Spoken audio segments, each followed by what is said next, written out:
The United States is revolutionizing the global energy market by becoming the world's largest oil exporter. Connor Hansen from Fox Business lived from the White House. Impressive, Connor. Hi, John. Exactly. The U.S. is now the largest exporter and producer of both oil and gas, surpassing Saudi Arabia and Russia. That's welcome news with the drop in oil prices after the possible deal with Iran. Oil has dropped and should fall even further, going below the previous level. This Saturday, June 13, 2026, the United States is at the center of international news. As the nation that became the global leader in oil exports, it has surpassed all giants in the sector. And it still uses this new influence to pressure adversaries, negotiate with Iran, protect maritime routes, and show strength both inside and outside Washington. The figure reported by the international press is not small. American exports of crude oil and fuel reached about 10.5 million barrels per day last year. That's more than what Saudi Arabia and Russia had been supplying to the market. That's why the reaction was immediate.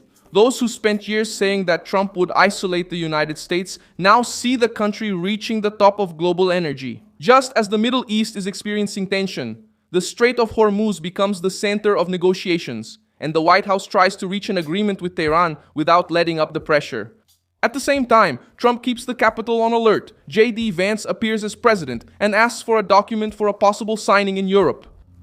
A judge authorizes the FC Freedom 250 at the White House, and an American operation against the water train eliminates Nino Guerrero, a symbol of Venezuelan narco-terrorism. What has changed? Why does this scare so many people? How did Trump turn oil, borders, diplomacy, and military force into a single line of power? I'll tell you all about it in a moment.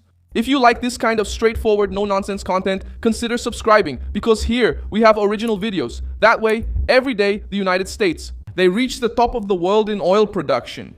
Because domestic production grew, exports increased, and the international market had to look for a reliable supply.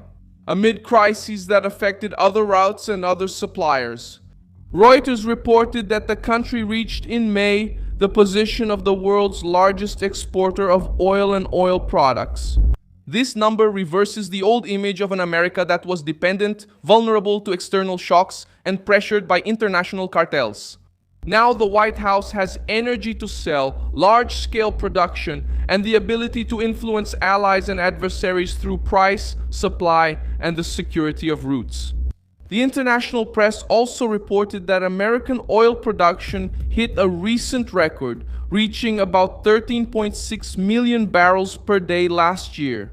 This puts the country in a different position in the face of external crises.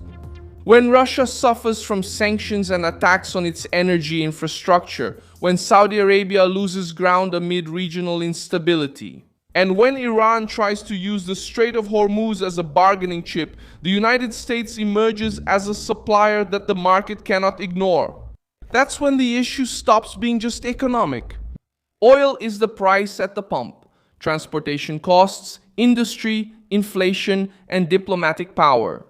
When a nation controls volume, logistics, and delivery credibility, it doesn't need to ask permission from adversaries who use energy as blackmail.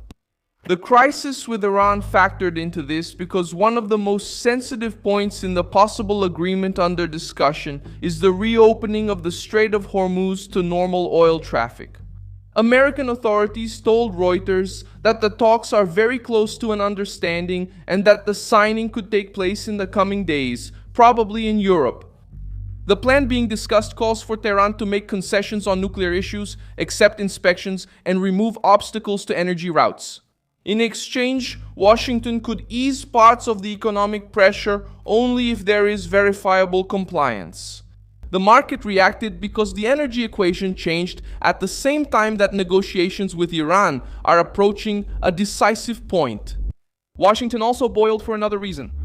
A federal judge refused to block the FC Freedom 250 scheduled for Sunday, June 14, 2026 on the south lawn of the White House. The lawsuit tried to stop the event, alleging misuse of federal land, but the judge found that the plaintiffs did not show sufficient direct harm and also questioned the delay in seeking a decision. With that, the event went ahead quickly.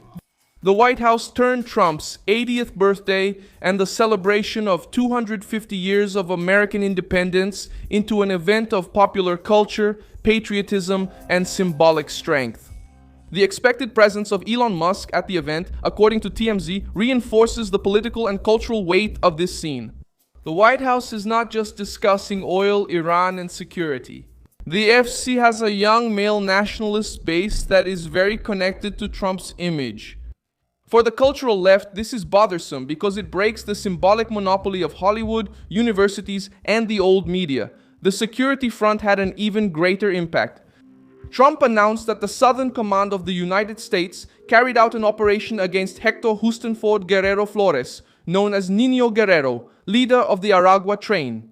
Reuters reported that the president announced the death of the head of the Venezuelan criminal organization in an operation coordinated with authorities from Venezuela, and that the head of the Pentagon confirmed the operation. The death of Niño Guerrero was presented by Trump as a response to American families affected by crimes linked to foreign criminals and as part of the war against cartels and narco-terrorist organizations. The White House connected this operation to the border debate. The detail that drew the most attention was the cooperation with Venezuelan authorities. For years, Venezuela has appeared in the American debate as a safe haven for criminals, an escape route, and a laboratory for regional instability. Now the news reports a coordinated operation against the leader of one of the continent's most well-known factions. This shows that Trump is willing to use pressure, intelligence, and negotiation when it comes to security. The same president who negotiates with Iran to open an energy route also uses the Southern Command to target a criminal organization that threatens the border and the internal security of the United States. The dispute in the coming days will be about consequences. If the agreement with Iran is signed and traffic through Hormuz returns to normal, Trump will be able to present American energy as a pillar of global stability. If the operation against the Aragua train opens up new cooperation in the region, the border will no longer be just an internal debate and will become a continental issue. Oil put the United States on top. Now Trump is turning that position into power. I'm Milson Alves, global internationalist, and my purpose is to keep you well informed with the truth every day. The news links are in the video description. Leave a like on this video, subscribe to the channel, and at the end, check out the comments so you can be even more engaged with the Milson Alves global community.